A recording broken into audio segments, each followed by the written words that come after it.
చాలా మంది టీనేజ్ అమ్మాయిలు పీరియడ్స్ టైంలో ఏం వాడాలి అనేది అడుగుతా ఉంటారండి. చాలా కన్ఫ్యూజన్ ఉంటుంది వాటిలో. సో మనం కంపారిటివ్ స్టడీ చేద్దాం ఈ రోజు. అంటే cloths, tampons, pads and menstrual cup. So cloth అనేది ఓల్డెన్ డేస్ లో వాడేవాళ్ళు, ఇప్పుడు ప్రిఫర్ చేయట్లేదు. ఎందువల్ల అంటే దానివల్ల ఇన్ఫెక్షన్స్ వచ్చే ఛాన్సెస్ ఉన్నాయి. మళ్ళీ ఫ్యూచర్ లో రిపీటెడ్ అదే వాడడం వల్ల క్యాన్సర్స్ వచ్చే అవకాశాలు ఉన్నాయి. కాబట్టి క్లాత్ అనేది ప్రిఫర్ చేయట్లేదు.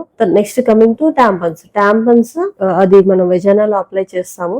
మొత్తం లోపల అంతా ప్యాడ్ అంతా తడిచిన తర్వాత ఆ టాంపన్ అనేది తీసేస్తాము. సో ఇది నేను ఓకే 8/10 నేను ఇస్తాను, వాడొచ్చు.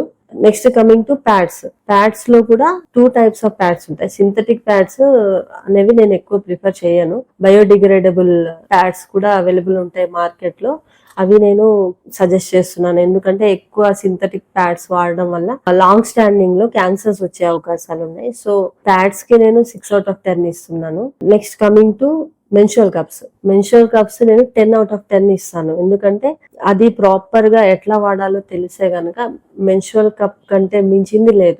సో అది ఎన్విరాన్మెంటల్ ఫ్రెండ్లీ ఉంటుంది, యూజర్ ఫ్రెండ్లీ ఉంటుంది. అంటే వాడినప్పుడు చాలా కంఫర్టబుల్ గా ఉంటుంది. మనం రెగ్యులర్ గా వర్క్ చేసుకోవచ్చు, హెల్త్ ఇష్యూస్ రావు. ఎలాంటి ఇన్ఫెక్షన్స్ ప్రాపర్ గా మనం యూజ్ చేసాం కదా, ఇన్ఫెక్షన్స్ కానీ క్యాన్సర్స్ నుంచి కానీ మనల్ని మనం కాపాడుకోవచ్చు.